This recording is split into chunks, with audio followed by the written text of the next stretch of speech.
So I'll reach out via email about if you have an interest in participating in that. Either way, we have some paperwork for you to fill out. And then just for everyone, remember to talk into the mic.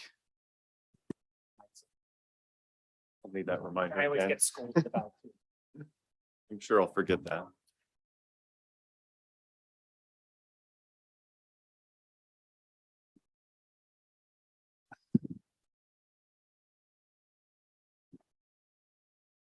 All right, well, we're recording, so I'll call the meeting to order. Welcome, everybody, to the January 9th Bend Economic Development Advisory Board meeting. Happy 2023. Let's get kicked off with any public input. Is there anybody who would like to speak to the group? I don't think so. I mean, Sarah, you're welcome to. You're the one non-member if you'd like, but I know you're here watching the meeting. Yeah, hi, Sarah Odendahl. I'm with the Bend Chamber of Commerce and in a new role. So Katie Brooks and I will be kind of tag teaming the BDAB meetings in our ex officio role, and happy to answer any questions about the chamber or engagement. Thanks for having me. Thank you, Sarah. All right, let's move on to, I'll just insert a 1.5 before we get to the meeting minutes. I'd like to welcome our newest member, Jeremy, and wanted to ask if you wanted to just introduce yourself and your background, and thank you for serving on BDAB. Yeah, no, I'm happy to be here and work with all of you and the broader community, of course. So Jeremy Agraz, 2+ years here in Bend, moved from the Bay Area, native of Salt Lake City, Utah. All my education on the East Coast, but all my professional experience out here on the West Coast, most of it in California, working in the architecture, engineering, and general contracting world. So doing a lot of building across different sectors, everything from convention centers and airports to multifamily housing and single family housing and everything in between. So my role is not as an architect, but more as a business strategist, helping organizations grow and diversify. That's a little bit about me, and married, 2 kids, 12-year-old and a 10-year-old. Happily loving their time here in Bend, and the transition's been seamless and amazing. And we're just thrilled to be here. And I'm really thrilled to be engaged now in the community, and hopefully add some value to this group here and ongoing efforts to execute your strategic plan. Excellent. Welcome. I'm excited for your development experience. Yeah. Be great. All right, meeting minutes. I didn't have any notes. Did anybody else have any comments or notes from December's meeting minutes that they'd like to bring up here? I reviewed them in December quickly, and they look good to me. I'll ask Kevin Cole. Kevin, you usually have great input. It's here.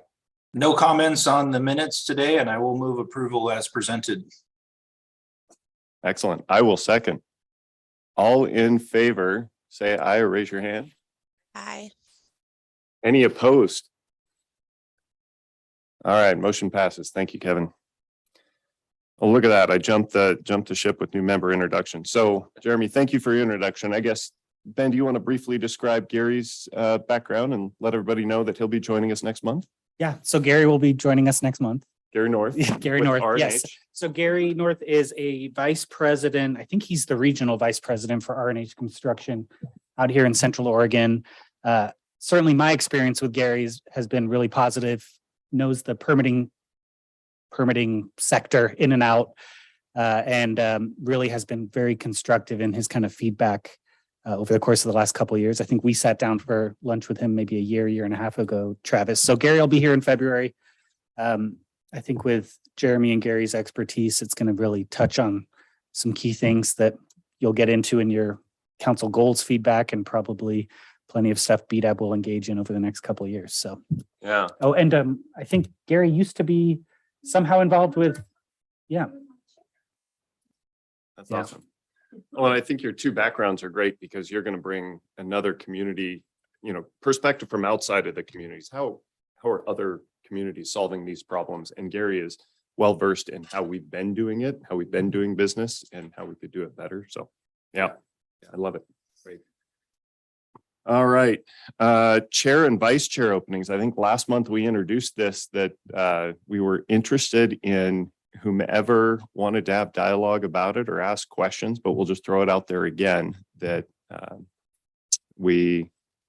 you're talking about in July, is that right, Ben? You're putting this on the agenda for later, or? Yeah. And I think, I know it's never fun to volunteer yourself to be a chair or vice chair in a public meeting. So if you want to send an email and want to chat a little bit about the amount of work involved, if you're a member that doesn't term off in June, so if you're not Keith, Travis, or Kevin, please reach out. And Travis, you can probably talk a little bit about the amount of time involved. I don't think try to make sure it's not painful. Yeah, so I mean, two things. One is Ben has a lot of institutional knowledge. He's extremely helpful in getting these meetings set up, connecting all the dots behind the scenes. That doesn't fall on the chair and vice chair. So as long as Ben's here, you're in good shape there. And then the second thing is we try to spread the load, which everybody has seen. Various members of BDAB will speak in front of city council and represent BDAB to other groups. So it's not all on the chair and vice chair to execute. So anyway, bring it up offline with Ben or myself and we can chat about it. Yeah, I'd say maybe we probably meet quarterly, Travis, and then talk on the phone or trade emails before each agenda. And that's about it, right? I mean, you of course have to read all the materials and know what's going on, but. Right. Yeah, that's about it. All right. Russ and Damian, you've got an update on climate friendly and equitable community rules. Do we know anything? We do. Ooh. All right. Well, welcome, guys. Last time we talked about this, we were just waiting for something to happen in Salem. Yeah. I think we had an update. in the Yeah, we fall. did have we had a brief update in December as well. So you'll remember the parking minimum discussion came up. Did Pauline give that presentation in December, November? That was really tied to if these rules were going to move forward or not. And so the discussion in December was, let's see what happens with potential legal challenges on these climate friendly and equitable city rules. Jeremy, I'll make sure to send you some notes on all this stuff afterwards, because I know it's going to be a lot of acronyms today. But kind of the discussion, it must have been in December, was let's hold off, see what happens with the potential stay, and then come back in January where we are now, and BDAB can decide if they want to weigh into council, or at least hear where the parking requirement discussion is going to end up and just where the whole legal status of these rules is. So does that ring a bell for everyone? I'm remembering that correctly? Okay. Still missed the update, so I'll start with the regular because that's going on right now. The petitions for the appeals that have been filed with Oregon Court of Appeals. Hey, Ben. Sorry, it's super hard to hear. Yeah. Sorry. No. Is that better now? Oh, say something else. How about now? Yes, thank you. Turned it All on. right, so there have been, as I mentioned, 2 appeals that have been submitted to the Oregon Court of Appeals. One was from a group of 14 local governments that included 13 cities and Marion County that were engaged in the rulemaking work, but were also had a number of concerns that were not addressed with the work. And so they have filed their own appeal. The other appeal came from 4 statewide industry associations that included the Oregon Home Builders Association, Oregon Business and Industry Association, Oregon Realtors, and Oregon Trucking Association. The appeal of the local governments group did include a request to the court to stay the rules, essentially put them on hold until the court's review could be conducted. And on December 28th of this year, the court denied that stay. But what they did provide is for an expedited review of both petitions from each group. So they laid out a schedule that our city attorney's office thinks between settling the record, submitting petitioners' briefs, holding oral argument, that by sometime mid this year, we'll get a final resolution of whether the rules are going to be in place still or be deemed invalid. Each petition has argued that the rules were not adopted according to the state's rulemaking procedures. The local government's petition goes a little bit further to make a case for why they go beyond, the rules go beyond the authority of the Land Conservation and Development Commission. And they also wanted to reserve the ability to raise some constitutional issues that, given that I'm not a constitutional lawyer, I'm just going to mention that that was part of their brief, and I'm going to stop there. So that's the litigation part of what's going on with climate friendly and equitable communities. The other part of the update really is with the work that the Growth Management Division is going to be doing, or has proposed to do, with the next budget going to City Council. So by the end of this month, we're going to be submitting a proposal to the same Oregon Department of Land Conservation and Development to request some additional time to get certain tasks done with the rules, particularly around designating climate friendly areas. But we're also going to include in that proposal what's called a sequential work program related to the urban growth boundary.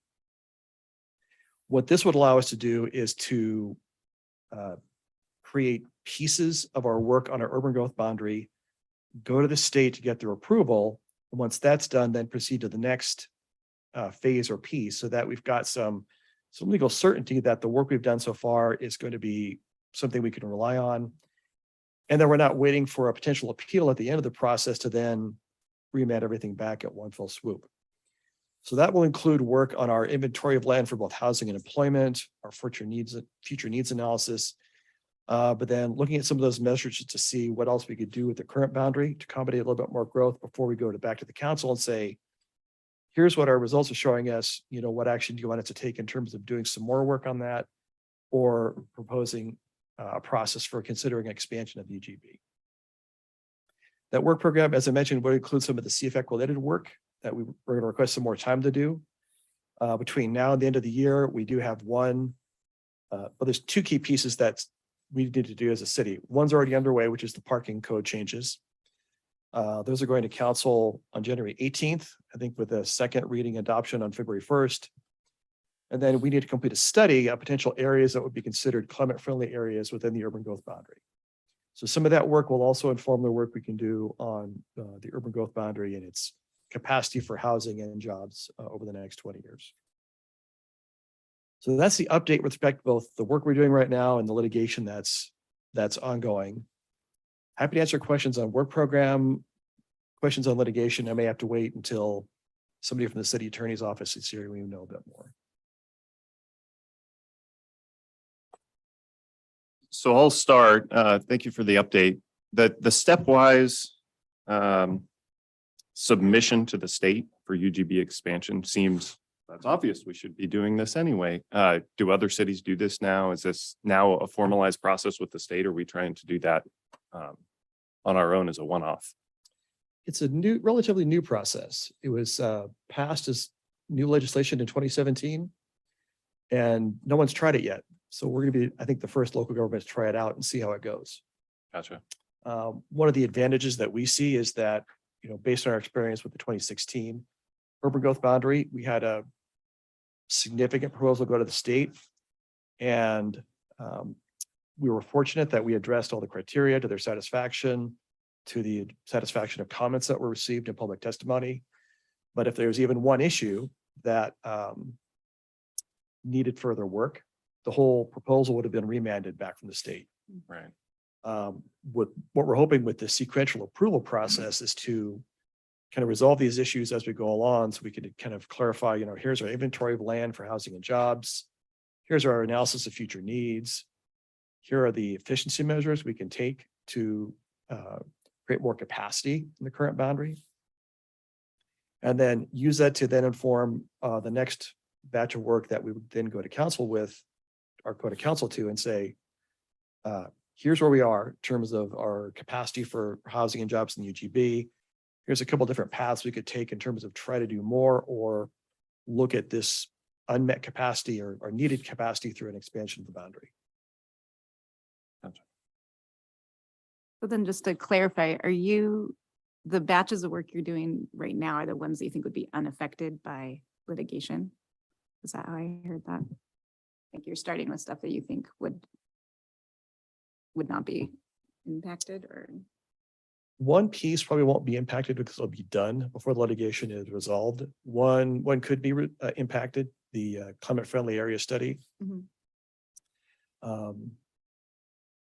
We're starting that work right now, but what we're trying to do is combine that with some other work regarding efficiency measures in the current urban growth boundary in terms of where we might, are there areas where we could accommodate some additional growth if we make changes to our development code, our comprehensive plan, maybe our infrastructure plans. So if by mid-year, for example, we find out that the rules are declared invalid, we would just say, okay, we're going to put that work on hold, but then continue with the other work we're doing on the urban growth boundary. We're not taking on too many projects right now that are being required by CFAC until the status of the rules has been determined. Sounds reasonable to me. I don't really have any other questions. Anybody online? No? Questions for Damien? All right.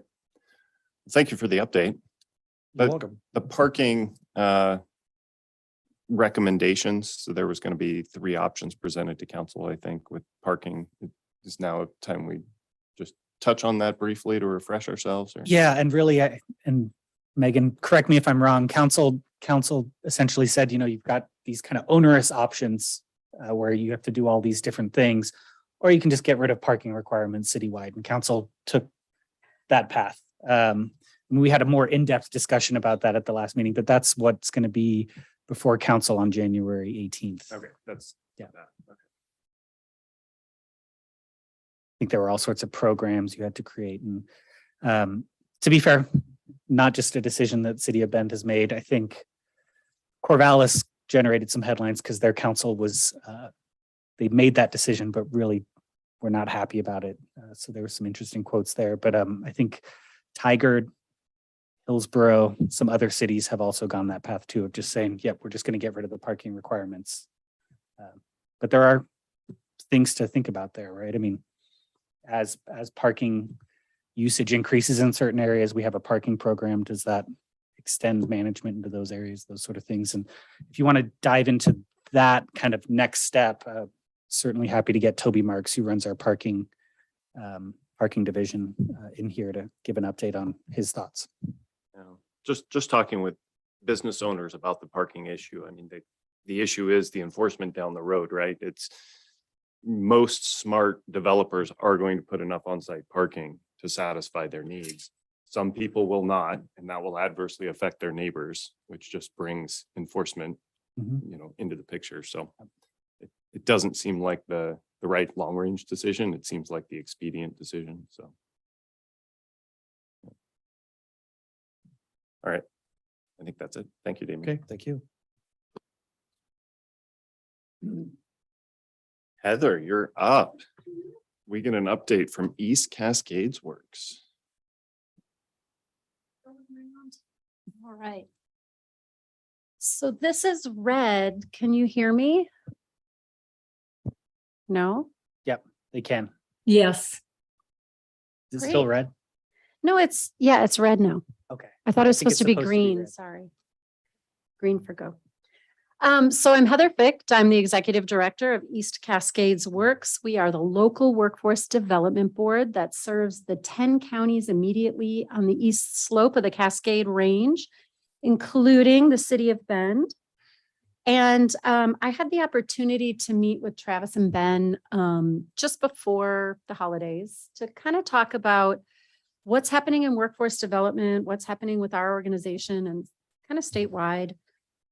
And how do we get even more aligned around the economic development strategies and development work that's happening and workforce development? It's my belief that workforce development is one of the most effective tools in the economic development tool chest. And as we all know, it's pretty tough to find talent right now. So I just want to give an update a little bit about some funding and then also some strategic planning that's rolling out that I think is going to be really well timed to partner with the city of Bend around strategic planning as well. So my organization is a 501c3 nonprofit. We're designated by the governor to serve the 10 counties east of the Cascades. So we serve at the pleasure of the counties. And I have 2 boards of directors, one that approves the budget and appoints board members, and that's a county commissioner from each one of those 10 counties. Commissioner DeBone is our Deschutes County Commissioner. And I also have a private sector-led board of directors. And that is the board that really determines what our strategic plan is, where our priorities are, where we make investments.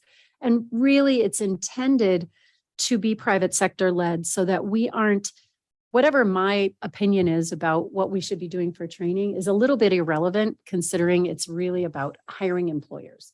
And where are those careers that have career ladders and lattices with high wages, because our mission is really a thriving economy. And we do that through income. So one of the things that we are charged with doing under our federal funding is something called a State of the Workforce report. And this is a regular report. So it can be done every 5 years, it can be done every 2 years. And we haven't done it for about 5 years, and we're overdue. So the State of the Workforce report is really just a snapshot in time of the economy, of the workforce, of the drivers that are happening in the communities that really contribute to the economic landscape, but also really the workforce landscape. And so we are going to be working on our updated State of the Workforce report in January and February, and we'll be utilizing that data to really do a deeper dive and revisiting our strategic planning. So we'll be doing that in March and April. And our strategic plan also includes really identifying and ensuring we have 4 target industries that our board has asked us to really convene and make sure that they're getting their needs met. And so we're going to be revisiting, are those still the correct target industries? So right now it's tech, healthcare, manufacturing, and construction. So we'll be reviewing those to see, is that still where we should put our energy? Have we been able to convene those industries in a meaningful way over the last 5 years? And is that where we should continue to put our energy? The other is really around priority populations. So this has to do with, I think about it, are there any populations that kind of fall through the cracks because there aren't necessarily dedicated funding streams? So right now, our priorities are around people experiencing disabilities, low-income individuals, the emergent workforce, which just means youth, right? And then the other 2 are returning citizens or people impacted by the criminal justice system and English language learners. And I believe we'll definitely continue to work with reentering citizens, because we actually have cited the first work source centers or job centers within the 2 prisons that are in our 10 county region. So it's a pretty big deal.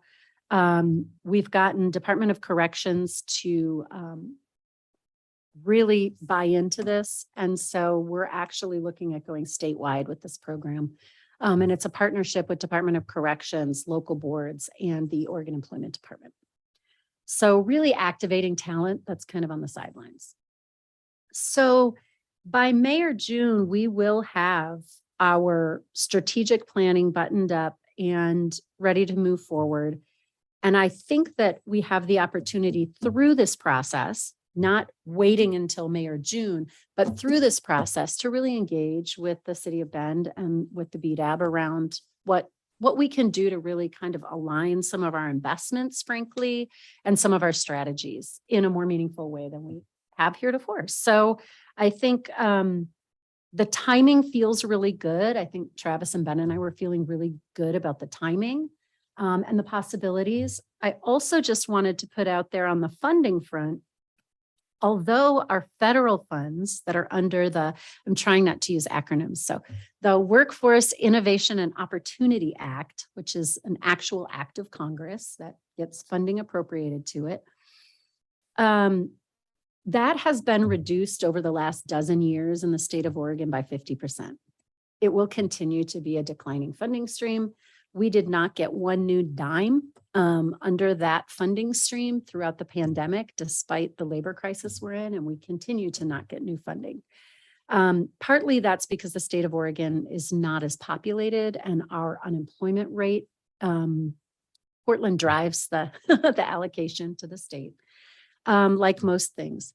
But in East Cascades, we receive around between 10 and 11% of the total allocation for the state. We're the third largest board in the state financially, and we've diversified our resources. So we get around 3 million from the federal government, but through just some hustle and some need to be relevant, we've brought in, we have about a $7 million budget right now. So if you think about that, that's $7 million for the entire 10 county region. So we're not talking a lot of money, but our role is not just those investments. It's actually overseeing all 5 state agencies that also invest in workforce development. So I'm really hopeful because last session, the legislature passed a bill called Future Ready Oregon, under which there is $200 million. The biggest ticket item in that is the $100 million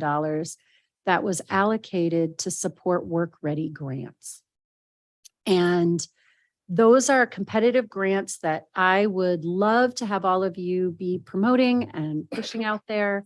And I co-chaired the committee to kind of review how their first round of funding went and kind of advise moving forward. But they're really focused on 3 industries, which is manufacturing, tech, I'm going to have it, healthcare. So we have some overlap there. We won't be going after those funds per se, but we will support organizations that are. And I have a personal goal of getting 10% of that funding to come somewhere within the 10 counties. So I'd love to see us get at least 8 million of that out here. Sometimes it's hard for money to get over the mountain range, but I think we can do it. So I think we're in a really unique time where there is a flood of money, one-time money coming in, which is very challenging because we're going to have, riches, but only for a minute. So it is an unprecedented opportunity. I'm working really closely with EDCO and Central Oregon Community College to really make sure we're maximizing these opportunities. But I'm feeling hopeful. Happy 2023. I'm happy to answer any questions, but I think really at the end of the day, I just would love to see us figure out more ways to collaborate and even co-invest. Great. Thank you for the update. I have one question about kind of the end recipient of the money. Mm-hmm. So I'm imagining 2 buckets, and I'd love for you to tell us if there's more buckets as far as who those recipients are. One bucket would be actual employers who are putting their workforce or new hires through training. I believe we invest in those employers. And then another bucket would be like COCC. It would be the technical education required so that they can then become employable. Is that accurate? And then what are the other buckets? So specifically, are you talking about my budget or are you talking about the Future Ready funds? Your budget. Okay. We really work at an industry level. So yes to both of those. And so the bulk of our funding goes directly to job seekers. So yes, it can pay for scholarships. And yes, it can go directly to business through on-the-job training funds. In addition, so that's paying half of someone's wages while they're on the job learning. So Travis, you have almost all the skills we need. You're a good fit, but you are missing a few skills. we can pay half your wages while you're learning that on the job. So up to $5,000 a person. So that's one of the ways that industry can get the direct investment. And it's really through the job seeker, through the individual they hire. In addition, we are launching this month, relaunching our Incumbent Worker Training Fund, which is a grant fund that where we can pay half of the training costs when an employer is trying to skill folks up, or in order to be effective in this current environment, I need to learn all about online and social media. So I need to do this whole comprehensive strategy and train my staff on it. Things like that. We can pay for half of that through these grant funds. In addition, when we convene those industries, we make strategic investments that are going to benefit multiple companies. So an example is in healthcare. We convened 20 different healthcare providers, including St. Charles, Mosaic, all of the big names, and they identified behavioral health as one of their priorities.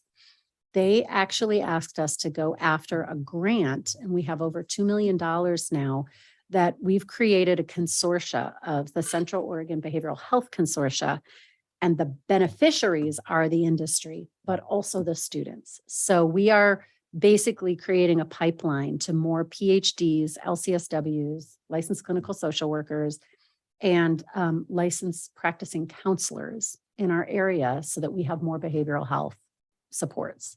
So those are the kinds of things that we do. We tend to scale systems because it's more effective. If I give you $5,000, we can get this much, but if I put in 20,000 and everybody benefits, then we kind of raise everybody's boat. So we do it both and. So sometimes we contract directly with COCCs. Sometimes we do scholarships. It's a variety of ways. Heather, how do you, you mentioned like this influx of one-time funds. Yeah. How does that like figure into the long-term strategic planning? That's such a good question. I think I tend to like to use one-time funds for infrastructure things and bricks and mortar things. I mean, I don't do bricks and mortar. I should be clear. But to like build the infrastructure to be able to keep funding something. So I think I'm not ready to get used to having that kind of money, and we're stretching it as far as we can. So my plan is not to spend it all at once. My plan is to make it last until it expires, which is 2024. So local boards were able to receive 30 million within that larger 200 million, and we get about 10%. So we're getting a $3 million investment, and I'm stretching that over the next couple of years in order for us to have consistency over time. And then it's really hustling for other funds to kind of gap fill there. But I think it's a really legitimate question. And I think really we're preparing because we're seeing it now, a lot of layoffs. So how can we rapidly re-employ people because they don't have the skills to enter the positions? Right now, we have less than a person per job opening. And the challenge is it's compounded by the fact that they don't have the skills to take the positions that are open or the interest. Talk to Kevin about the hospitality industry, right? So it's a challenge. But I think slow and steady is my mantra. Unfortunately, I only was an advisor and I don't get to decide on that 80 million that's about to be procured probably in February. I did advise them not to procure the whole 80 million. Please just do part of it and then do another procurement, but. And then when you look for backfill, is it primarily private? No, it's generally federal. Okay. So we generally go after federal and state funds and philanthropic. We do like to see an industry match. So we'll do hey, if we put in this, will you put in this? For sure. Heather, have you ever, your four industry sectors, tech, healthcare, manufacturing, and construction, does childcare fit in there anywhere? Have you been involved in kind of helping fill out the childcare? Although it hasn't been one of our priority sectors, it's a priority.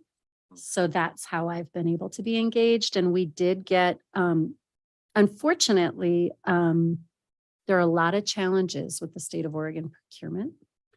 And so it took them over a year to get us the contract. So we missed the opportunity to apply for the BOLI funds, but that came under Future Ready.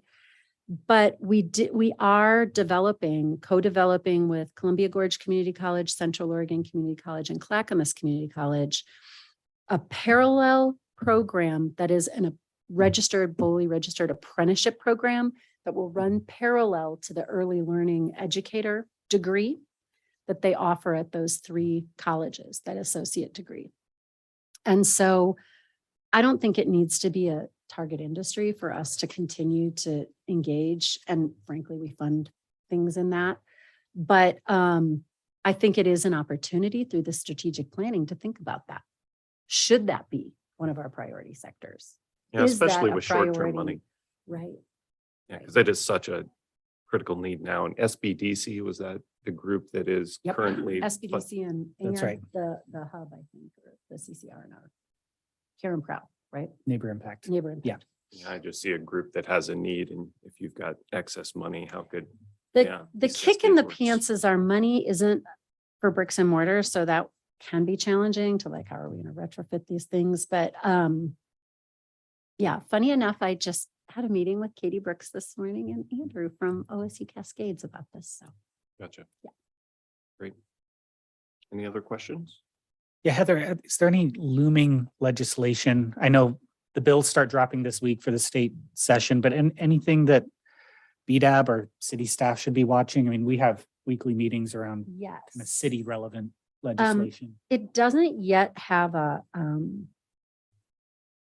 it's not currently legislative, but we will have, Senator Dembro will be bringing forth some workforce system legislation that's really around, I'm a huge fan of accountability in government, like a really big fan. And so one of the things that we're looking at is really amplifying and pushing the work that has happened already through Senate Bill 623 that was passed several sessions ago around evaluation of the public workforce system in Oregon.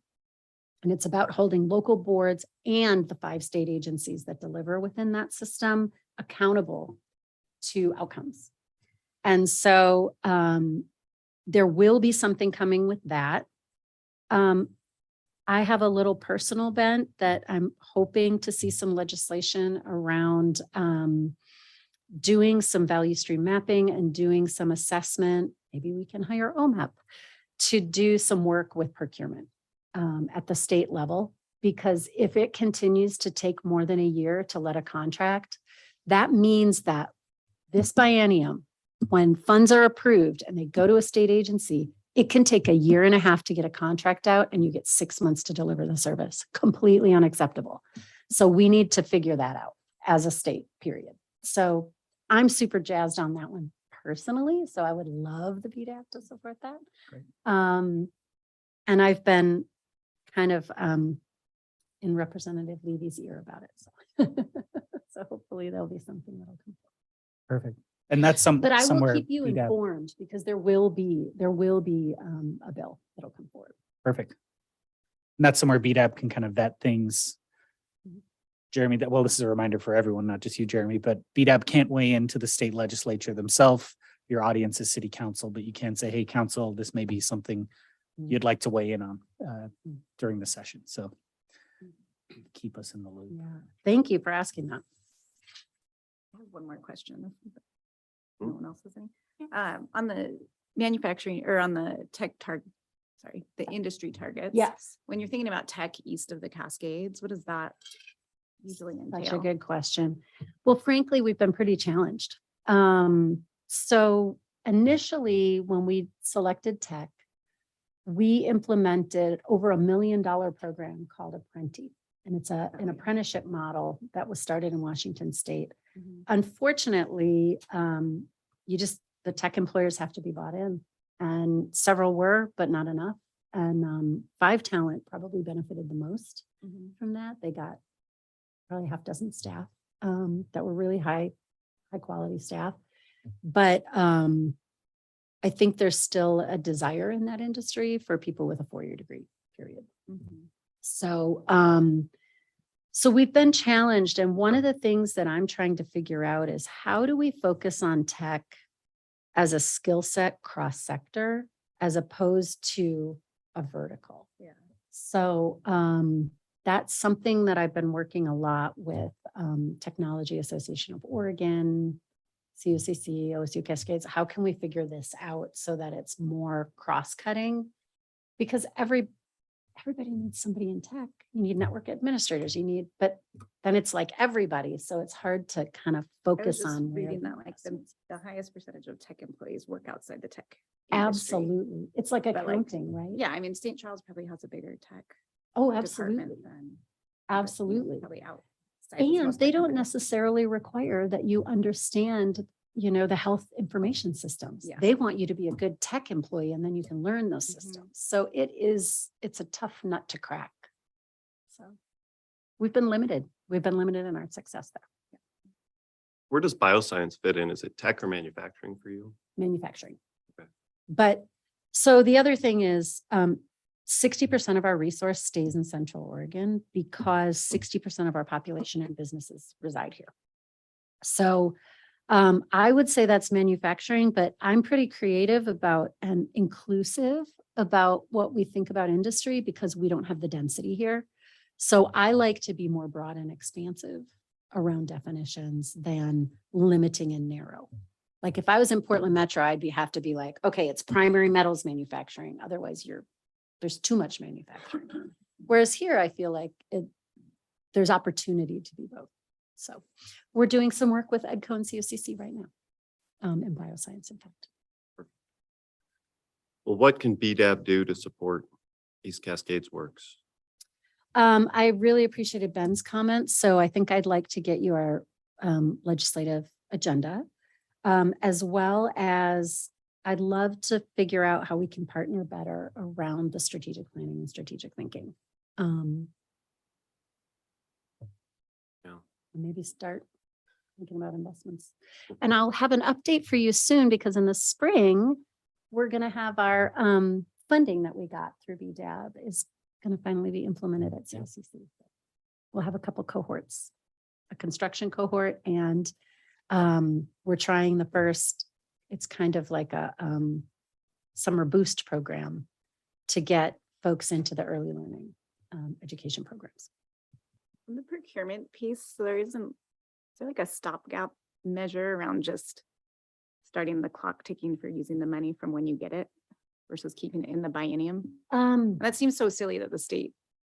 Yeah, I mean, delays I the would love funding to and see then both demands that and, it be. right? Yeah. And it's so interesting because it seems like every state agency also interprets that different.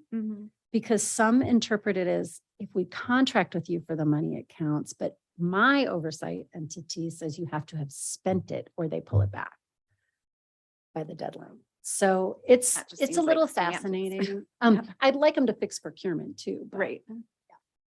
The quicker way might be to do something like Mhm. that.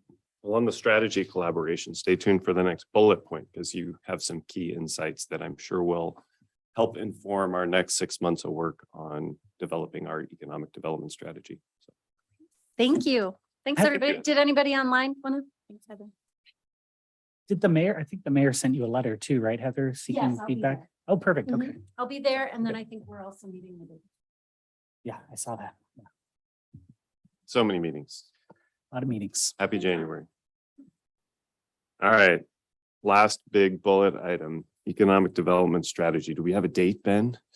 Well, there's one before that, but let me touch on the Oh, economic thank development you. strategy really quick, because I actually, the one, I want to make sure we talk about the council priorities, right? Yes, That's a big thank one. you. That's a big one.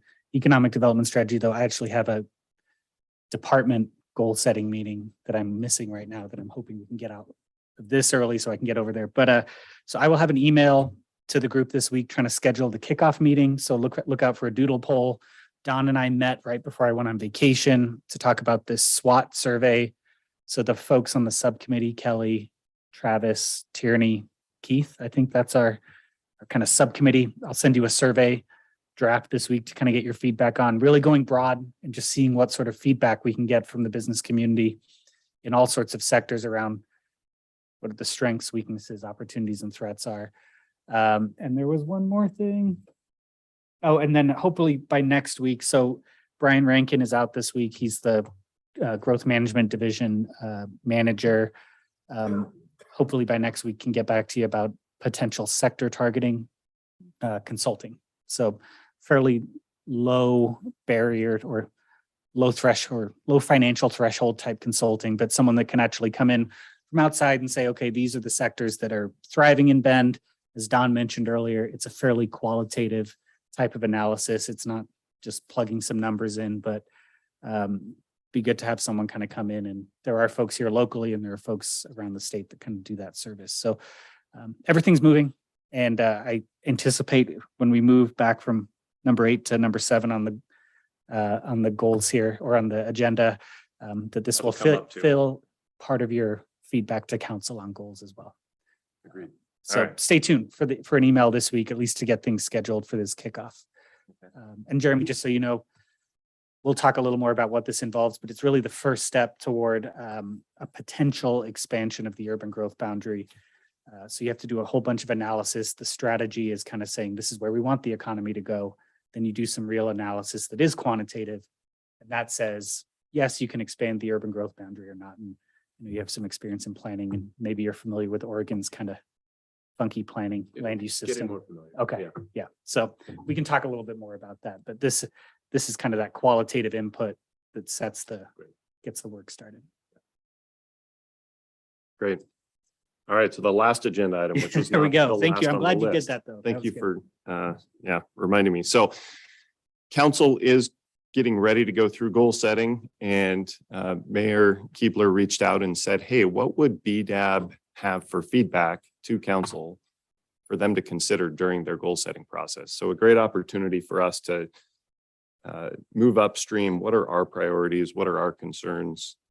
And I sent in a note before Christmas. Hopefully it wasn't lost to everybody's email box, just asking for everybody to consider what their priorities were to make this a robust conversation. And then we can start broad and whittle it down to, maybe 3 or some short list of priorities that we'd like to forward on to council.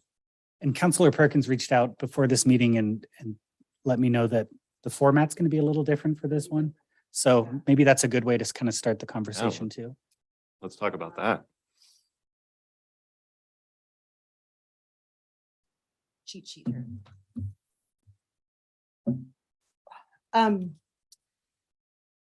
So 2 years ago when I went through goal setting, it was really tough for me because it felt like it was 2 hours and a million different groups came before you and each of them had like 5 minutes. And it was, it felt a little performative to me that we just kind of sit there. There was no back and forth. So I've been working with Melanie and Eric King for a little over a month now on how can we make these a little bit more engaging for not just for counselors, but also for the boards and the committees and the commissions. And we decided to use one of the new tools that we have, which is the roundtable process, so that we can actually have a conversation and actually be able to ask each other questions during this process. And we also decided that it's clear that there are sort of a few main goals that we're going to have over the next 2 years that we would really like to break down into like topics. So we are having a morning session and an evening session that day. And the beginning session is going to be just 30 minutes. That's open process. People can, from boards, committees, individuals can come in and just share their views on what we should do for goals. And then we're going to break it down into 2 45-minute segments. One of them is going to be on housing and economic development, which is the one that BDAB is invited to, as well as Dawn and Heather. And then there's going to be a second one on houselessness and affordable housing. And then that evening, we're going to have one on transportation and one on equity, access, and engagement. And they'll also have a period in the beginning that is sort of open to anyone who'd like to come in and speak. So it's a little bit different this time around. We also are going to be sending out some focus questions, just like these are the things that we think we're going to be wanting to be talking about over the next couple of years to get opinions and feedback on that as well, so that we can focus the conversation. So it's not just, here are the things that you should be doing as council. They would focus on achievable goals and things that we all sort of agree on that are important for the next biennium. So that fourth one, Megan, what was it again? Equity, access, and engagement. And engagement. Mhm. Yeah, and all of the boards, committees, and commissions are sort of slotted into one of these topic groups.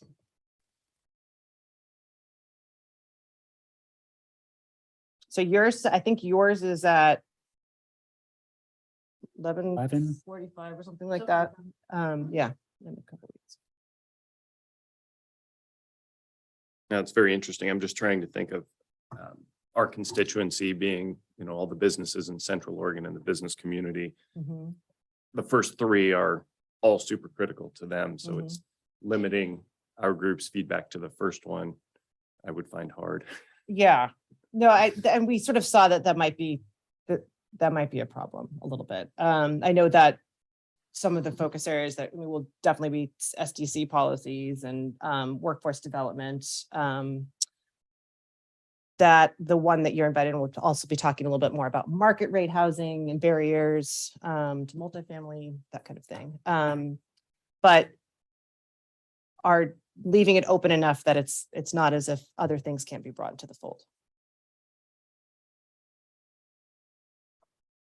And on that fourth one, what I was thinking, sorry. you were- Yes. Shave. what I was, I didn't hear the engagement piece of the last word. So I'm thinking business satisfaction, I'm Mhm. thinking just in how the public engages with the city and how the city delivers Yeah. core services. Is that part of the last one, or is it really just, we're going to talk about it every single session? I imagine that that's going to be talked about at every single session. The last one is a little bit more focused on priority populations and their engagement with the city, but also the Neighborhood Leadership Alliance is invited to that one. Who else is invited to that one? And oh yeah, priority populations from around the city as well. So the head of the head of Central Oregon Community College, the president of the students is going to be there, as well as veterans groups, a houseless individual, someone from the Asian Pacific Islander group, out Central Oregon, Fathers Group, Latino Leaders Group, COBAC, and the Human Rights and Equity Commission. Okay. Anything else we should consider as we start to talk about our priorities? Don't think so. Well, thank you for putting a framework around it. Appreciate it.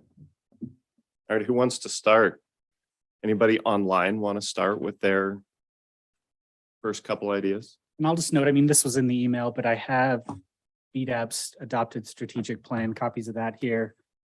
The letter to Travis, and then Tierney, Brianna, and Kevin. I will send you, this is the core area advisory board's feedback, just so you can kind of see how they're formatting. You don't have to copy their goals by any means. I think they're That's more their focused. feedback to council already Their complete. draft feedback. So thought it may at least be of interest to kind of see Yeah. where they landed. Like I said, much more focused than I think where BDAP may end up. But- And then if you want the goals. Did you say you already emailed that? Or, So okay, get it over to you right now, Brianna. thank you. So as a group that represents the business community, I'm going to ask this of my fellow board members. What I see out there is conservatism of resources, getting ready for an unknown, next year, next several years of the economy. So I guess one question I would have is do we bring up from our position, hey, we think the city should be conserving resources, should be considering that the income that we've seen the last couple of years that we're expecting this year from tax revenue may not always be there. I'm thinking from staffing, from all the expenditures the city makes. Is that a valid topic? That's something we should bring up.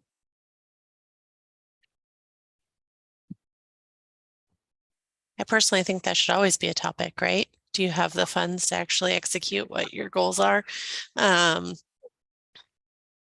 think from what I've seen is it's very market driven, or how, there's an anticipation that anything that has state or federal funds could probably see through the next year, whereas the impact will be seen later on. The bigger impact will be later on. It'll be the more private sector areas that will see more of an impact in the next year.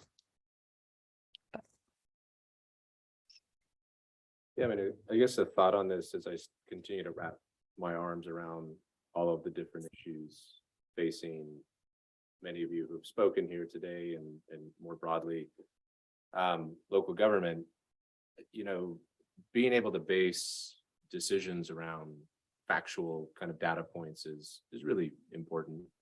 But at the same time, those data points don't always tell a forward-looking story.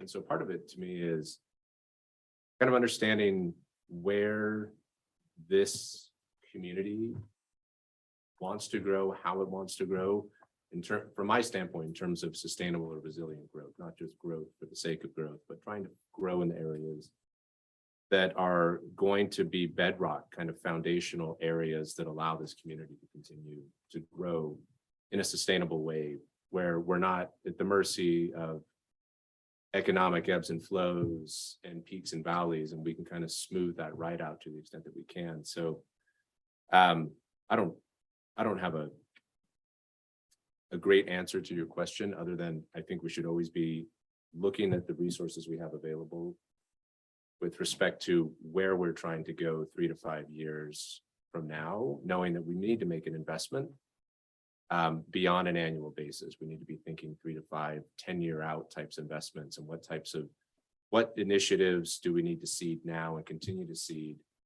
and that we don't want to risk having funding taken away, because that's usually the killer in my experience, particularly in the real estate development community, is an inconsistency or availability of funding.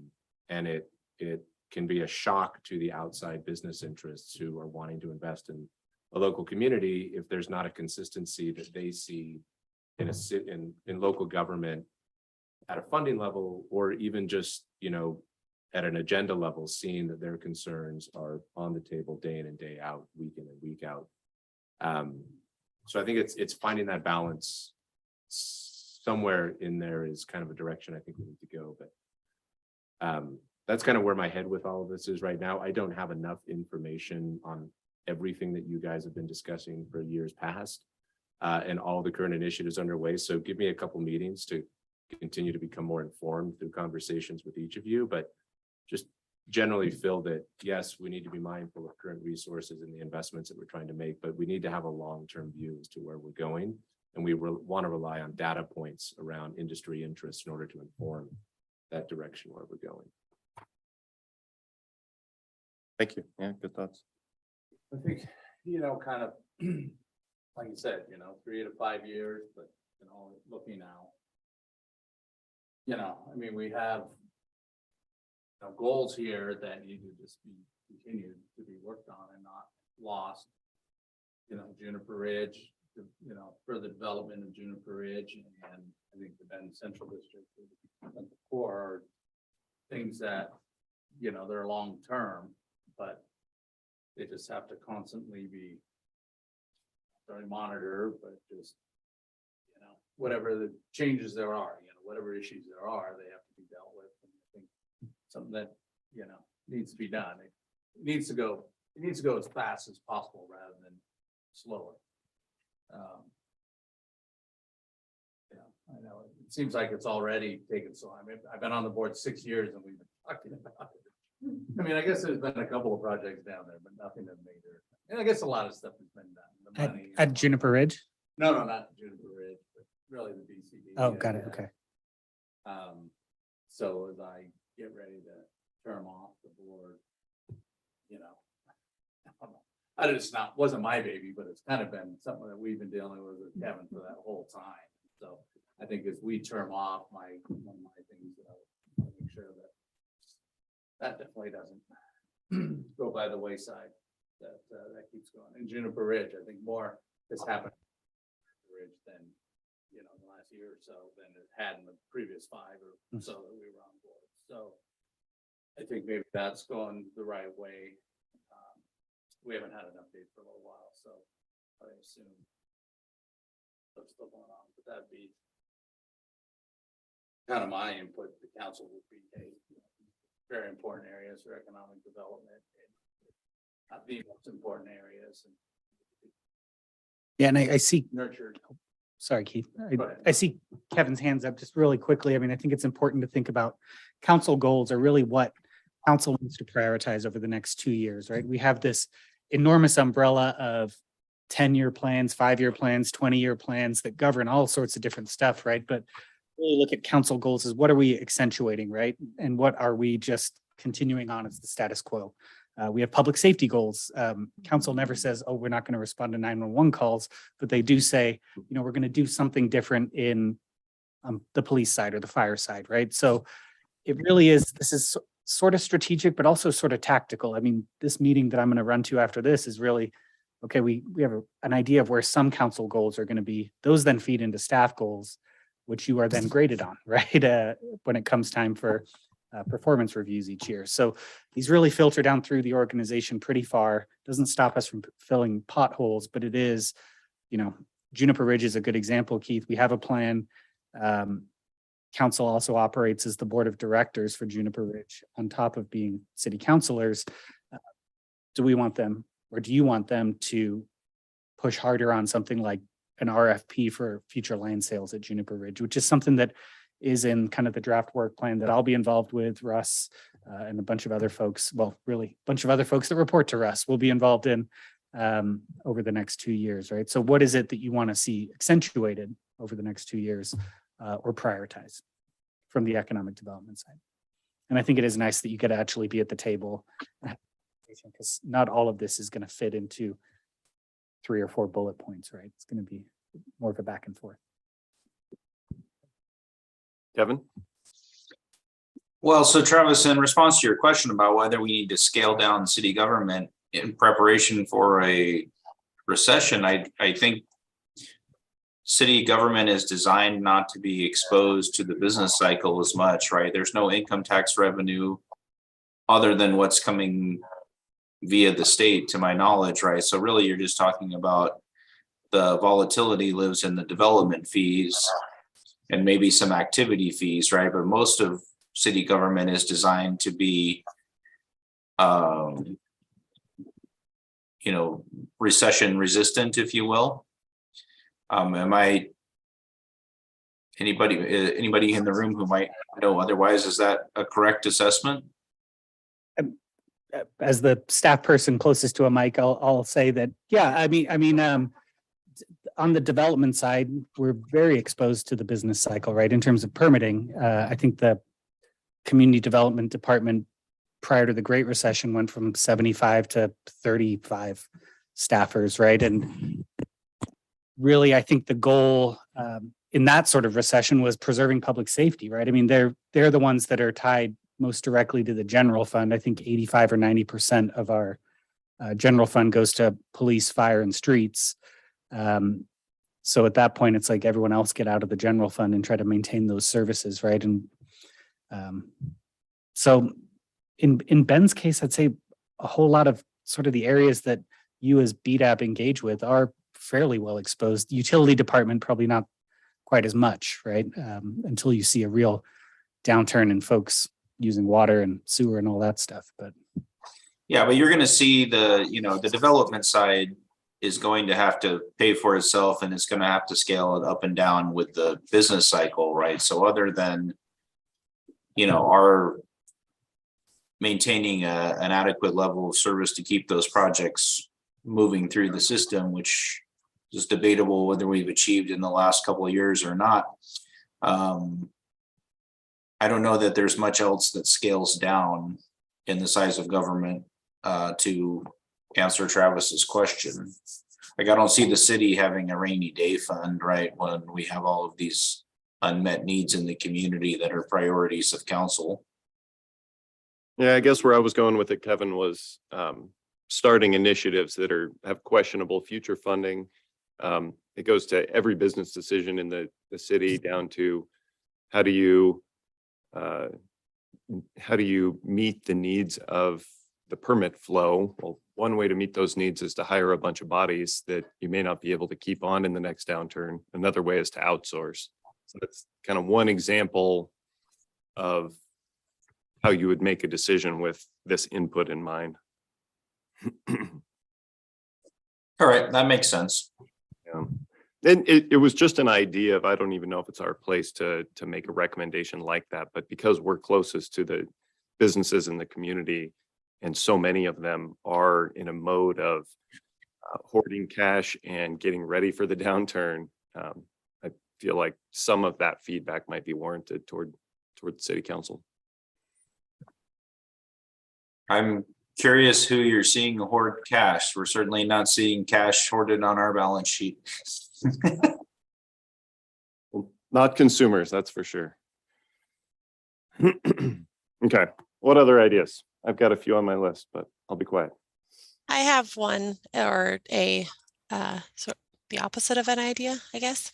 I think that my recommendation would be for BDAB to put less emphasis on the housing sector of the goals, and just in general, from what I've been experiencing and seeing, just the supportive services that are needed for some of the houselessness are a higher need than the actual development of the properties. And so by developing more of them, it's actually putting us into more of a crisis, so to speak, in the short term.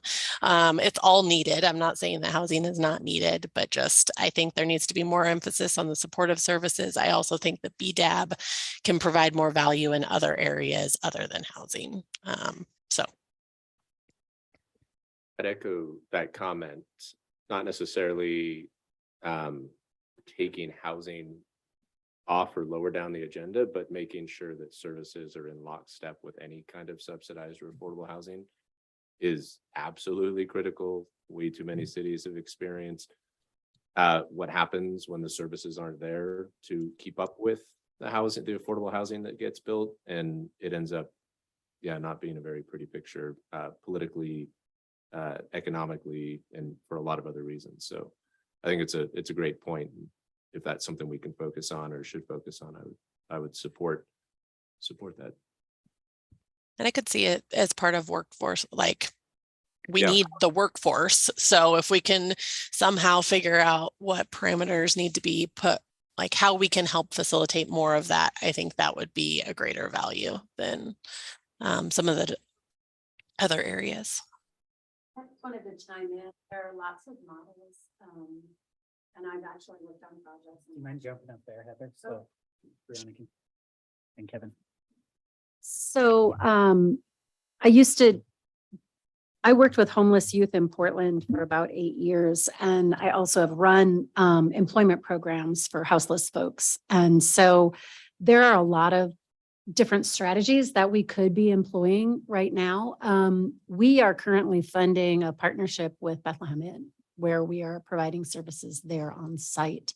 But there are a lot of different strategies. And if we could tag that on to some behavioral health and mental health work, that could be a highly effective strategy. Then you don't have to build your way out of it, right? Get people to income, get them to living wage. So. That's great. Thank you. I think from my perspective, I'd love to see, and I'm trying to figure out what this looks like in a short 2-year period, but something that kind of addresses the workforce building that we're talking about, and fixing that talent shortage gap. And so like the programs that Heather's talking about, like that kind of educate on like just a handful of missing skills, or like the things we dealt with earlier this year on boosting up the childcare providers. I mean, all that kind of stuff that I feel like Bend employers are, you know, even like in the midst of a downturn and you know, like news of layoffs, we're seeing people still report that they can't find the right kinds of hires. And so I'd be curious around like what the city could do in that realm. And my goals around kind of workforce upskilling, workforce development, and workforce kind of support that lets people get hired and helps employers find the right kinds. I like Kelly's idea. Yeah. I'm just wondering where you start. I wonder, I mean, it's like not necessarily a 2-year, you know, a quick wins, but even just, I don't know, the childcare programs. I mean, it's continuing, maybe it's just like, it's Ben was saying, what's additive and what's just continued focus. So like continued focus on trying to solve the childcare problem so that people can work would be important. Gotcha.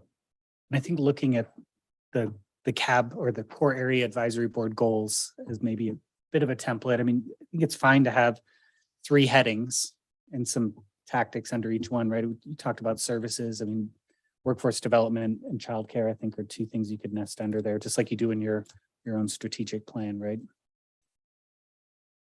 You have data or information on why companies or individuals don't move to Central Oregon? Dawn would have some of those. They can't afford it. It's not in person with the. I didn't understand what Kelly said. I didn't understand Brianna's question, but it seemed to recommendations seem to prioritize homelessness or low income affordable folks. But both? You're talking about the goals from last year. Is that what you're saying, or just what I was saying? We're saying about goals for what should be on our goals for this, for going forward. I think it should be on the supportive services, less on the built environment. Gotcha. Yeah, well, to answer your question about the housing, I mean, you're not gonna hear anything from me that's really novel or new. It's something you hear and see and feel every day, but housing is by far the most punitive barrier that we have. I would almost spend almost all my energy on that and not on anything else, because I think everything else kind of serves from that. We are in the process, EDCO is in the process, we're finishing our response to the surveys, just like everybody else is. And so it's given us a chance to reflect on these issues, you know, but I just almost wouldn't do anything else but that. I'd almost like do that first and finish it and then move on. And it's a little bit artificial, not really sincere, but that's how much of a priority I think it should be. And to your point, it's different populations, right? Brianna, I think, was talking about, you know, the initial rungs of the ladder of getting people into stable jobs, stable workforce. Like, let's quit building, you know, subsidized housing without services. And what you're talking about is, you know, a couple rungs up on the ladder and up, all the way up. We just need more. It's a combination of both. I mean, my fear is that we're going to build, we have projects that have need supportive services in order to be successful. They are getting built and they will not be successful. They will fail, they will close, they will not operate because they don't have those services. I don't want, and so it's twofold. I think there's a lot of committees. You have a housing committee within the city that is focused on housing. Can BDAB focus on some other piece of that actually solves the problem? Because you can't just say provide housing and solve all of the problems within the community. It has to be a multi-pronged approach, and there has to be different areas of focus for each committee in order to actually make it successful and provide what's needed for a thriving community. So I think I'm by no means a non-housing advocate. I just not in this venue. I think there's something better that we can do with our initiatives and our goals. And the biggest barrier to businesses moving to Bend is not Bend, it's the state of Oregon. Nobody in their right mind is moving a business into Oregon right now. Yeah. And there's not very much we can really do to address that at the city level. Yeah, and to that point, I mean, we spent a lot of time talking about what that looks like. What does the Bend Central District look like, and why won't businesses move there, or why won't developments happen? So it's actually a bigger impact on the overall community if we don't have those other resources. It's not just, I mean, like I said, it is housing. You have to have housing, but there's a lot of other areas that we could focus on as a committee that would make a bigger impact. I'm glad you brought that up, Heather. I mean, that's my concern is everyone's talking about housing right now, and BDAB has an opportunity to weigh in on some other issues. And there may be issues with housing that BDAB has some really good insight on, right? I'd point to permitting in your discussions over the last couple of years there as something that you may be able to push on in a different way than some other committee may be able to. Right, but as BDAB, I mean, there's also a lot of people focused on, the lower tier, whether it's houselessness or, affordable housing and stuff like that. There's tons of people doing that. What is our job? Our job is to look out for businesses. What do our businesses need? Can I ask you a clarifying question on Employees. that? So if our job is to look out for businesses, and I guess I had a two-part question, I only asked one part, and I didn't say that I had a two-part question, but there are business interests outside of the state of Oregon or outside of the county, and then there are business interests that are within Bend right now. Do we see them as equal from BDAB standpoint? Are we trying to solve issues of local businesses right now, more so than we're trying to solve issues of outside county, city, or state businesses that might be looking elsewhere because they're not seeing a favorable business climate? Does that question make sense? I don't know if you prioritize, we need both for sure. Yeah. Because if we don't have a climate that brings people here, Don can't get any successes. We want him to have a lot of successes. But you can't bring a lot of businesses here if there's no employees.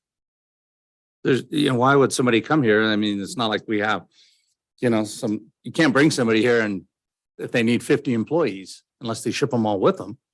And then they can't ship them all with them because the housing's too expensive. Right. I mean, a starter home is $500,000, right? I mean, do the math. You don't have to be an accountant to do the math and how much pay these people need in order to buy a house, put a kid, if they have one, maybe two kids in daycare. As soon as you have two kids in daycare, one spouse is no longer working, right? At $3,000 a month, you have to earn $5,000 to $6,000 a month to pay your daycare. So why would, at the wages that are here, why would anybody not, why would a spouse go to work for free and not stay home with their kids, right? I mean, we know all these things are happening. So, I mean, at this point, I think we have to prioritize the businesses that are in the area rather than people, trying to bring, I mean, that's your job to bring businesses in, but the people who are here can't find employees. For us to help the people that are here, I think we need to work on employee issues rather than more businesses to fight for the limited number of employees we have. I don't think you can talk about housing without talking about land supply. And I'm not just talking about residential land supply, I'm talking about industrial supply. It's sort of all the same. It's really very much the same conversation. And so I would like to see BDAB focus on this specific tactics or supporting or making sure this specific tactics with respect to land supply happen. Like you mentioned Juniper Ridge, I can't remember, maybe somebody mentioned they hadn't had an update on that. There's some real great momentum there, and it's almost, you can almost touch it and feel it and smell it. Let's get there. Let's get it all the way across the line. And we've got Stevens Ranch and Stevens Tract. That's real land for housing. Let's make sure that whatever BDAP can do to make sure that momentum carries happens. And I'm not high on the knowledge curve on that project. So I don't know, that's where EDCO is on it. We're real simple, right? We're real easy to figure out where we're interested in, but I don't think you separate housing from land supply. And UGB, I mean, we talked about the UGB today, the expansion. I'm not even sure we can count on that for any time in the foreseeable future. So let's make sure Damien gets the support in the city, makes that happen. But otherwise, let's chase those tactical things that create land supply and jobs in housing. So. Okay, thank you. So another spin on the, so Keith, I appreciate you saying we need to focus on the businesses here. I just look at that as like short-term and long-term, right? The businesses here, we need to do today to help them. But we still need to work long-term to create the climate that we're a place that people want to do business. And whether they're already here, or whether they're from afar that need to move here, we just want the climate that they want to do business here. Right, yeah, I understand that, yeah. I think that's what Jeremy kind of mentioned in a little bit earlier, what are the goals? And we have talked about that over the years, talked about it different times. The state of Oregon is shrinking in population right now. If you think our growth has been a problem, try what a shrinking population does to your problems. Totally different set of circumstances. Yeah, I don't think the reports are quite all out on that yet, but I did hear that there was one metric that might show it shrunk by 1,000 people last year. But if you take Central Oregon out of that, the state is definitely headed in the other direction. Right. I'll note that Tierney has her hand up, kind of hard to see. It's like the same color as her Is her wall paint? behind her, but just a heads up there. Yeah, Trim go ahead, paint is Tierney. the same color.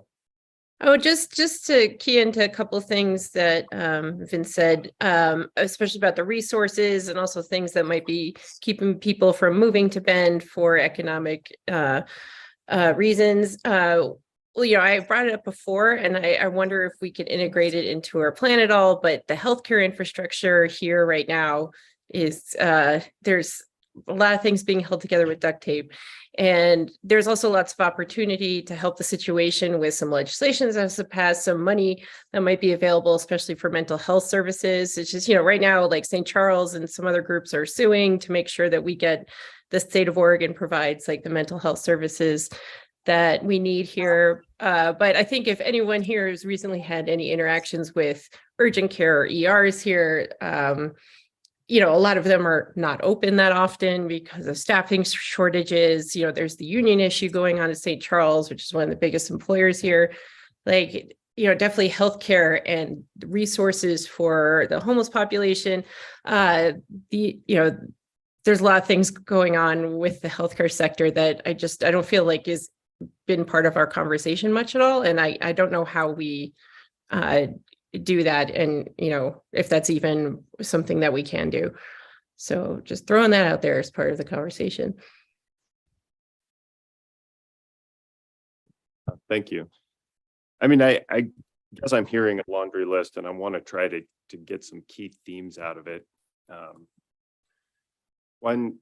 So let's talk about one that might be a for sure bullet point. We haven't really talked about it, is doing something with the economic development strategy recommendations that we're going to make to council at the end of this biennium. So the end of June, we're going to hope to have a work product that we're going to give to council and say, here's what we've learned by going through this process. So one of the bullet points I think is clear would be, that city council takes that input and uses that as a lens in developing future policy. Yeah, and really, I think the follow on from that is pursue an economic opportunities analysis, which is that one side of the urban growth boundary work, right? Okay. If you want to really tie it to something that council has to sort of say to staff, go do this, right? Do this work. That's what it is. Okay. And I have been taking notes here, trying to kind of turn this into 3 bullet points. And broadly, land supply, that's the economic development strategy. That's also Juniper Ridge. It's the airport, which Don didn't mention, but I know he was dying to bring up the airport. Business satisfaction, that's permitting. I think council expects feedback on permitting based on my discussions with the mayor. And then services, bit of a catch-all for everything else that has come up, but childcare, workforce development. Tierney, I need to pick your brain a little more around this healthcare legislation, but if you want to start kind of lumping this stuff together, that's what I've been trying to do as you've been talking here, and I may be off, but wanted to kind of give you something to work with. Hey, I mean, it sounds like the other two bullet points are lists to me, right? So I don't want to give them a list. So I mean, I want to give them, this is a focus area, the central district, remove all obstacles, go. Sure. I mean, that's Yeah, kind and of more, Juniper Ridge. That's what Yeah, I asked. and Juniper Ridge, you know, if you said that there's, you know, the maybe RFP coming up, that's definitely something that we want to see happen. We want the momentum that's built in the last year, Juniper Ridge, to go forward. Yeah, I'd say on permitting, I mean, you can say create an expedited review path, right? Create a path for TIs, a minor label for real low level. we've been asking for stuff like that. This is I your left it off my opportunity. list I- because, yeah, I would say you've got That'd be a, a you've got a long council list. that's receptive to that. And I don't want to speak for council, but just from the conversations I've had with councilors, every issue has its time in the sun, and this may be permitting. So hope Colin's ears aren't burning somewhere right now, but Colin Stevens and I discussed, and he says he knows there's goals coming around permitting. So this is your opportunity to kind of help shape those. And for my education, where are things or what's the status of the economic opportunities analysis? Is that completed and we're just waiting on No, so that needs to start. that as an Yeah, yeah. So we have the strategy feedback. It's an input into the Yeah. economic opportunities analysis. So yeah, council kind of needs to say, yeah, that's a priority. Move forward on that. And urban is the other three components of that urban growth boundary discussion. That'd all be tied together, right? It would be, yes, move forward on all of them. Four documents almost tell us, right? If they're quantitative in nature, they should be telling us where we need to be focusing our time. Yeah. Or at least maybe the priorities, maybe there are 10 priorities. We need to figure out that it's 3 instead of 10 and which ones are actionable. But am I reading that right? That these documents should really be. You are, yeah. informative? And there needs to be kind of this feedback to staff, right? And Damien works in the growth management division. Actually, I do too right now. Yeah, I think the group kind of needs that direction. I talked about the goals filtering down. That becomes part of the work plan for growth management, along with the climate friendly and equitable cities rules, which is kind of this big, somewhat unknown, right? How that all plays out, but. Okay. Any other topics where we haven't discussed that we want to add to the milieu that you're gonna? To try to, yeah. Do you want to add? I know. I mean, I go back, sorry, like our decision to move here, there were roadblocks. And so if I use my situation, my family situation, we looked at, who brought up the healthcare? I think was that Tierney. We looked at public schools. We looked at a lot of different factors and we were less than happy with the number of them. We made the decision anyway with a plan B in mind in terms of if we need to go get health services for our daughter who has celiac and there's not a single doctor that specializes in pediatric GI here in Bend. So yes, we're committed to driving 3 hours to Bend to Portland for those appointments. But that's an impediment, right? In some way. And that if you think about just, again, those outside voices that are looking in the state or looking in the county and trying to understand what are their impediments, I think there's got to be some insights there that are of value to us in terms of thinking about, yes, I gave you an individual example, but I'm associated with the business. All these individual examples, these are people who work for other companies that might be looking to find a new place to work in Bend or convince their employer that they need to have bricks and mortar here in Bend or Central Oregon more broadly. But to me, it seems like from my experience, the public education and healthcare were two areas where I felt like we would have liked to have seen better. We made the decision anyway, obviously. But I don't know if those would be two areas for us to focus on if we're getting in other people's turf, particularly to talk about like the quality of public education and access and the diversity in the curriculum opportunities that are available for kids, tie back to workforce development. And you start at an early age, right? It doesn't have to be at high school or community college. It can be a lot earlier. I think Mayor-elect came to visit my daughter's classroom and my daughter came back and spoke with me for an hour about how cool that was. So those little moments I know were really impactful for children. And that's part of that education process and tuning them into what does local government do? So I don't know, don't mean to ramble here, but I feel like there's some other areas that maybe I haven't seen a lot of focus on that maybe we can just throw them on the list for now and bat them around a little bit more to see if those are areas where we should focus. I really appreciated what you said, and I'm just wondering too, if kind of to Travis's point, if there could even be, because the healthcare one, for example, or the education one, the BDAB doesn't necessarily have purview over those funds. I mean, the city doesn't really even have purview over those funds. But I wonder if there could be like an advocacy agenda that's really more about, because that healthcare stuff, that is a state level issue as well. The city of Bend wanted to do a public records request around, I keep saying that there's not an improper use of funds, but OHA is sitting on so much money right now for workforce that they just won't let. Like, can we get some advocacy? I think there's like an advocacy agenda versus an agenda that's really around what can the BDAB influence? And that's what I was hearing Travis talk about. Like, is it central district? Is it this? Is it this? But I do think there's still value in figuring out that other agenda that is advocacy and that is things that we care about as a BDAB. So I just wonder if it can be both and, but kind of separated a little bit around what do you have direct purview and oversight of, and then where can we have kind of specializations around some of those services and some of those things that impact our ability to recruit businesses. So the housing piece, the healthcare piece, the education piece.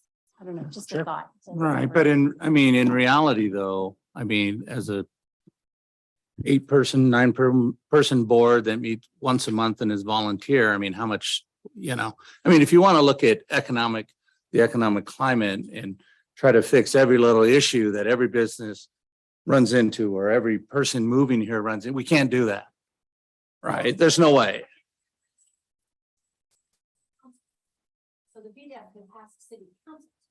Certainly in terms of monitoring legislation, we have a contract lobbyist in Salem, Eric Kanzler, right? We have regular meetings with city staff. If there are kind of advocacy or state level advocacy priorities that you want to highlight, one that gives me some leeway to kind of bring those up, right? And try to move them up the chain. But also, I think we have a council that's willing to go over to Salem and testify on plenty of different issues based on just my experience over the last session and their engagement. There's energy coming from a number of sources. It's true. EDCO has its own strategy. OEDA, State Economic Agency, has one that we pursue. The Chamber has a very powerful one. Sarah, who was on the call, guides that. So there's some, and there may probably some other ones that we maybe. Again, I learned early that it's important to know what you don't want to do and what you do want to do. And you got to make sure somebody's doing that. It's important. To your point, making sure the city is making sure people are covering that base. Not that EDCO, not that BDAB should spend it. 2 hours a month. Well, let's maybe take that for something to talk about at the next meeting of just where do those things belong? And then, because what we know is it probably doesn't belong in council feedback here, but I don't want it to get lost. If that makes sense. Sure. And then Kevin, you have a comment. Yeah, I kind of line up with Don on this one from EDCO. I think we need to be focused on getting our economic development strategy finished and approved by council, since we've been operating without one for a while, and the current strategy of we're going to trust that people will move to Bend despite the barriers that we put up in front of them isn't going to be very sustainable. Number two, availability of land is something that's tangible that we can focus on, and that can encompass a broad set of objectives, including Juniper Ridge and urban growth boundary. And I think the other areas around healthcare and housing and workforce are adjacent to economic development. There are things that we can advocate for, but maybe not priorities for BDAB itself.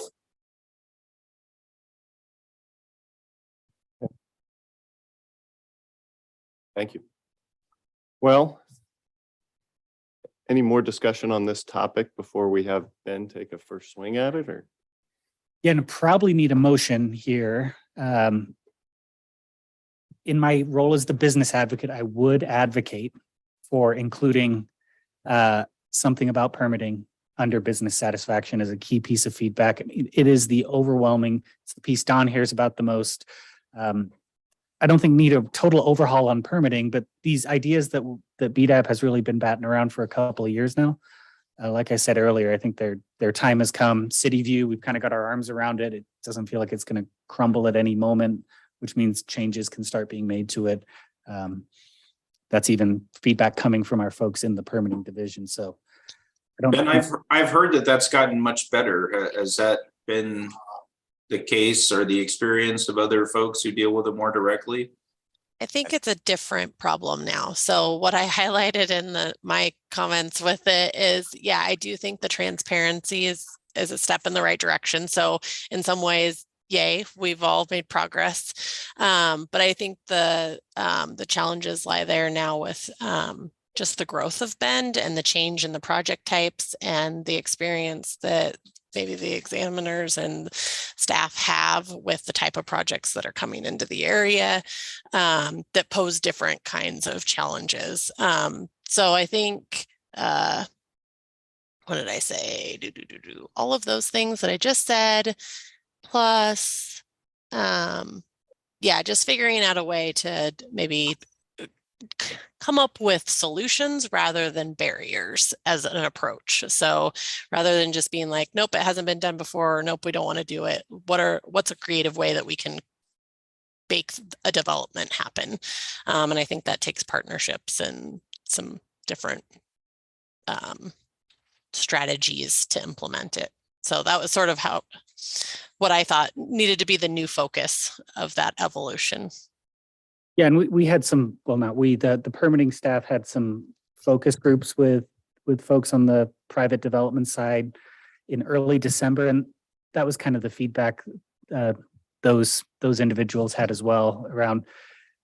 We have a little bit of certainty now around permit turnaround times, but if we've got a really important project, would love an opportunity or an avenue to pay more to expedite it, or would love to know who the best design teams in town are, who's getting through in the lowest number of review cycles and who is taking longer, right? I mean, it's kind of, how do we go from a situation where if you're stuck, you can either call me or try to get a meeting with Russ or Colin, and into an actual kind of formalized program where if you're a company with $100 million project and you can't, it's going to cost you a ton of money to wait 6 months for your permit.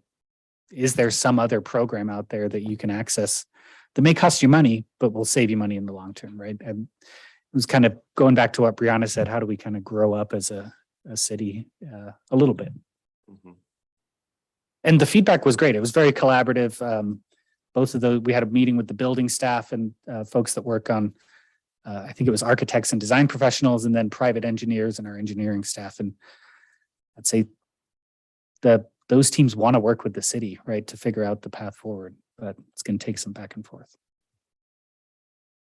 So I agree. Permitting should be on there. What do you want us to put together as a motion? I mean, how's Yeah, I mean, if you're similar to how we write letters, if there are some real headings that you're all on board with, I think land supply was one. Could talk business satisfaction, could talk permitting. And then if you wanted to either slim down that services discussion somehow into a few bullet points, then I can take it, Travis, and you and I can go back and forth between now and the 12th to try to massage what we heard into something. Happy to share it with the group, but we can't do motions via email, and we can't really deliberate via email either. So we could share the final product, but kind of need to drill down on something today that I can work with Travis to create. is the Bend Central District represented well enough just by a subheading under? What do you think? I'm worried that one is so important to our city's future that we might want a separate heading for it. Sorry. It could Give be me a like, little bit more context on that. Just facilitating investment in the Bend Central District sooner rather than later. I mean, it feels like we're at a tipping point if we don't get that project moving forward. That might die on the vine for 5 years. Sure. Is the thing that we're delivering just focus areas, or do we go as far as like a metric on? Like, to I the don't think we council? need metrics, just top 3 goals. And you may be able, I mean, the nice thing in Travis, if you're available on the 19th from between 11 and 1, and you're going to be the one to represent, I mean, some of these things I think you can just highlight. We talked about housing and how that may not be BDAB's role right now. That doesn't stop you from saying, hey, housing is a huge barrier for economic growth here in town.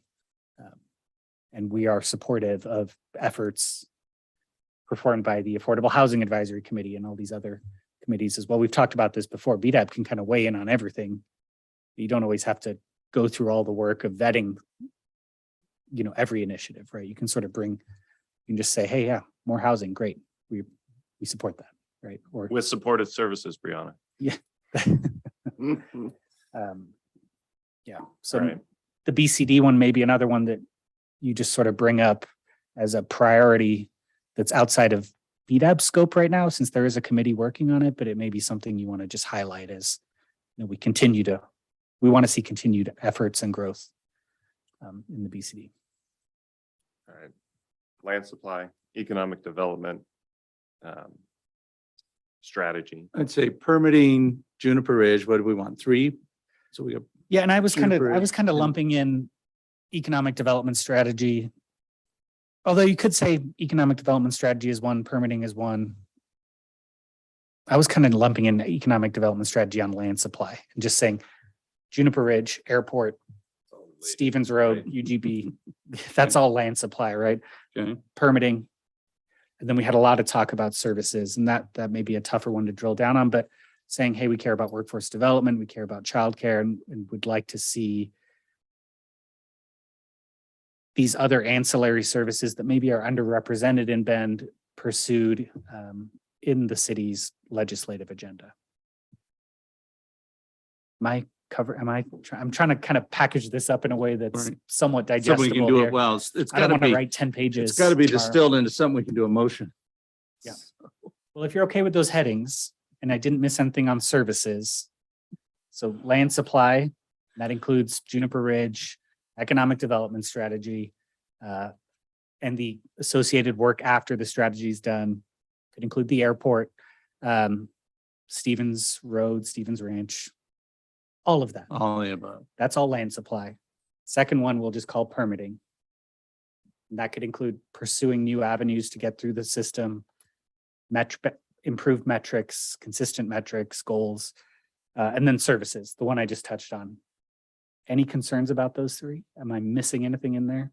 I don't think the economic development strategy belongs under land supply.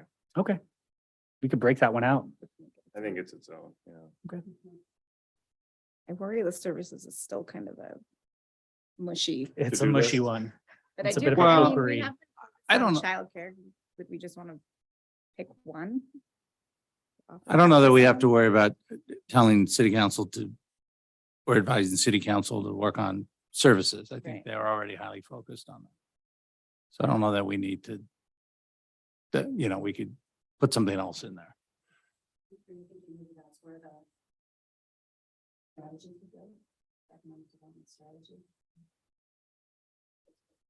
Yeah, I mean, I think if we're picking 3 priority, I mean, I think if we put the services in there, all we're doing is just reiterating, I think that we agree with what council's working on. And this is where Travis will be at the roundtable, right? And you can reflect other parts of the conversation that may not have risen to be in your top 3 goals, right? But In the advocacy, oh, go ahead. I was saying, when we talk about services, what we're meaning is like everything in addition to separate housing, but like services that are helping employers find employees, like and like support a workforce base, like could we narrow it down to like? the Yeah, there's a lot kinds of services going on. Yeah, and I'm like, Yeah. It was specific to, I thought, the services for transitional homelessness situations, like oh, see, I providing. heard that. I was thinking Different we were- services than Ben was talking about, right? I was thinking we weren't Yeah, talking only- about those services. Only because there's other groups that have really have that Yeah. firmly in their So what scope. services were you referring to? Childcare, workforce development, which is a broad term, Yeah. right? And then going back to Tierney's point, and maybe we zoom out a little bit, but say, hey, there are other areas where we feel the city's underserved that may better be I don't know, what if we pursued just call it by workforce, your state. Workforce Yeah, support. like workforce workforce support. issues, like workforce issues. I like such as workforce support. childcare. Yeah. Support. There's more clarity in that. I like that. Yeah, that's a good way to put it. I mean, I just know from my husband's experience being a doctor in town, like there's definitely people that move away because we don't have the resources here, or they maybe don't move here at all because of the resources here. So, and then, you know, just there's a lot of interesting business stuff going on with the healthcare industry here in Bend. That's a huge employer, and they have a lot to do with also, you know, helping our houseless population here. So I think that's definitely part of the whole conversation. Well, if everybody's comfortable with the framework and you're willing to let Ben and I just massage the words over a couple emails, then I think we've come to a, I would make a motion. okay. Looking forward to this. Me too. Yeah. That Ben and Travis work on 3 basic bullet points for our recommendations of priorities to council being permitting, land supply was of mostly all areas around Bend with economic development. And then workforce support, whether that be housing and training and everything that would encompass. Is that a broad enough motion? Or is that? Yeah, I think we can kind of, Yeah. we'll figure out how to fit in- Subject how to make sure we to really the call out the economic massage. development strategy, Travis, but maybe understanding that you can only have 3 goals, 3 headings. We can highlight that one, I think, more than the others, because that is something BDAB's committed to doing. Do we have a second? Second. I second Keith's motion. All right, we'll take a vote. All in favor, say aye or raise your hand. Bye. Any opposed? All right, motion passes. And we have a letter to write. After six years, that was the most difficult motion we've ever had. It's supposed to get easier, not harder. All right. Must be Jeremy. It's Jeremy here. Blame it on the new guy. Does anybody else have anything to bring up before we adjourn? One question. Do we have one more? Bill? No, we don't. So Gary and Jeremy, Gary just couldn't be here today. Gary and Jeremy, but then aren't 3 rolling off? And we have 3 new openings coming up in June. Yes. July So if you know anyone that's July 1st. interested, get them watching BDAB now. Yep, we'll have to Must recruit see 3 more members. YouTube. All right, And chair people, and share people. the Yes. chair and vice chair are going. And the chair of the advocacy subcommittee is going. That's true. Yeah. All right, thank you, everyone. We're adjourned. Thanks all. Yeah. Yeah.